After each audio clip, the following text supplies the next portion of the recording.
Friends, इस video में हम देखेंगे कि दारीडीहा में चलने वाले भव्य राम कथा में कैसी रही दूसरे दिन की प्रस्तुति। जी हाँ फ्रेंड्स, श्रवण क्षेत्र धाम के करीब ग्राम बरई का पूरा ग्राम सभा दारीडीहा के श्री हनुमंत शिव सरोवर धाम में 7 अप्रैल से भव्य राम कथा का आयोजन किया जा रहा है।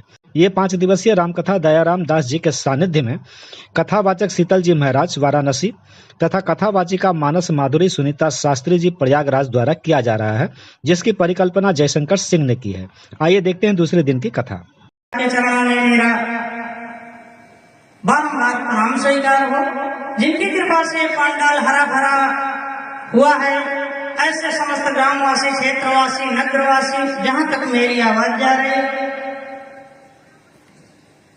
माइक घंट विस्तारक बालक डीजे वाले और हम लोगों के बीच में उपस्थित बहन जैनवी जी के चरणों में परम वीर हनुमान जी बैठे। भगवान राम ने हनुमान जी की ओर देखा तो बड़ा कष्ट हुआ कि हमारे भक्त हनुमान को कष्ट हो रहा है, इसलिए इनका मुखमंडल मुरझाया हुआ है। भगवान राम जी ने कहा, हनुमान जी जब नेत्र को ऊपर उठाए तो राघव सरकार देख रहे हैं कि परम वीर हनुमान के नेत्रों में थोड़े थोड़े आंसू भरे हुए। भगवान राम जी को देखते ही हनुमान जी के नेत्रों से आंसू गिरने लगे और भगवान राम ने पूछा, कहा हनुमान, रोने का कारण बताओ। हनुमान जी ने कहा, प्रभु पूरी भक्ति और निष्ठा से मैंने आपके चरणों में भक्ति की। प्रभु मैं आपसे कुछ पाना चाहता हूँ। भगवान राम जी बोले, कहा हनुमान मांग लो। अरे आप तो मेरे परम भक्त हो, आपको अधिकार है, आप मुझसे जो इच्छा हो मांग सकते हो। लेकिन परम वीर हनुमान ने कहा, प्रभु हमें कुछ नहीं चाहिए। ये प्रभु यदि आप मुझ पे प्रसन्न हो, मुझे अपना अनन्य भक्त मानते हो, तो ये प्रभु मैं आपसे आपका चरण मांग रहा हूँ, आप मुझे अपना चरण दे दो। भगवान राम ने इनकार कर दिया। ये तरफ तो भगवान राम ने कहा कि हनुमान मांग लो जो मांगना चाहते हो, लेकिन दूसरी तरफ भगवान कह रहे मेरा पाँव नहीं खाली। हनुमान जी ने कहा, प्रभु यदि आपका पाँव नहीं खाली है तो आप अपना हाथ मुझे दे दो। भगवान राम ने कहा, हनुमान मेरा हाथ नहीं खाली है। कहा, हाथ क्यों नहीं खाली है? कहा, पाँव इसलिए नहीं खाली है कि एक बार जब केवट भैया ने मेरा चरण धोया था तो चरणों की भक्ति उन्हें मिल गई, और दूसरा कारण ये है कि जब मैं सीता का विवाह करने के लिए जनकपुर में गया था तो राजा गिरेह ने मेरे चरणों को ले लिया है, इसलिए मेरा पाँव नहीं खाली है। कहा, प्रभु हाथ तो मैं जन्म लेने से पहले ही दे चुका हूँ। कहा, किसे दिए हो? कहा, सारे संत महात्माओं को दे चुका हूँ। पृथ्वी का भार हरने के लिए अर्पण कर चुका हूँ। गौ की रक्षा करने के लिए हाथ को अर्पण कर चुका हूँ, और अपने भक्तों के भय को दूर करने के लिए सारे व्यक्तित्व को भगवान राम बताने लगे। काफी प्रधेनु सुर संत दुख पाई तो प्रण की भुजा उठाए। ये हनुमान, मैंने अपनी भुजाओं को उठा करके संकल्प लिया कि मैं अपने हाथों का गलत दुरुपयोग नहीं करूंगा, भक्तों की सेवा के लिए समर्पण किया, इसलिए मेरा हाथ नहीं खाली। हनुमान जी ने कहा, प्रभु माना आपका हाथ नहीं खाली है तो आप मुझे अपना दिल दे दीजिए। प्रभु आप मुझे अपना दिल दे दो। भगवान राम जी मुस्कुराते हुए कहा, हनुमान मेरा दिल नहीं खाली है।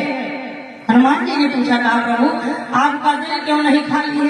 कहा, मेरा दिल इसलिए नहीं खाली है, मेरे दिल में जनक नंदिनी देवी सीता पहले से ही विद्यमान है, मानव दुख हो चुका है मेरा दिल। हनुमान जी रोने लगे। भगवान राम कहते हैं, हनुमान आप जैसे भक्त उदास हो जाए, आंखों से आंसू निकल जाए, ये शोभा नहीं देता। कहा, प्रभु क्या करूं, मुझे रोना पड़ रहा है। भगवान राम ने कहा, किस लिए रोना पड़ रहा है?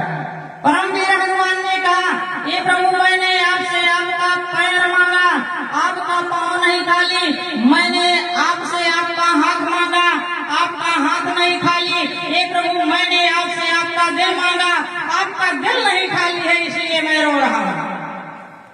लेकिन भगवान श्री राम ने गजब की बात कही। कहा, हनुमान माना आपने मुझसे मेरा पाँव मांगा, मेरा मेरा पाँव नहीं खाली है, आपने मुझसे मेरा हाथ मांगा, मेरा हाथ नहीं खाली है, आपने मुझसे मेरा दिल मांगा, मेरा दिल नहीं खाली है।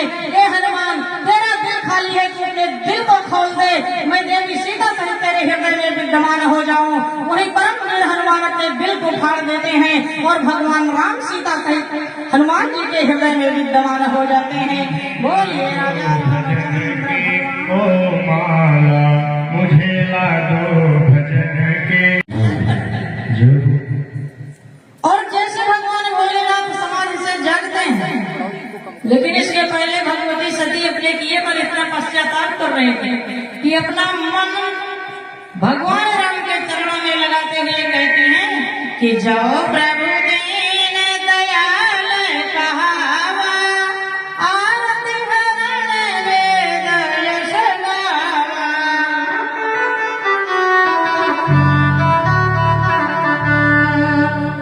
तो प्रभु विनय करो कर जोरी, छूट मिलेगी हमारी। अपने पूरी शरीर को भस्म कर लेती हैं, तो बाबा जी को लिखना पड़ा। भगवती सती राजा दक्ष के यज्ञशाला में पूरी शरीर जल चुकी है, अग्नि सीना तक पहुंच रही है, और जब सीना तक अग्नि पहुंच रही है तब बाबा जी लिख रहे हैं कि सती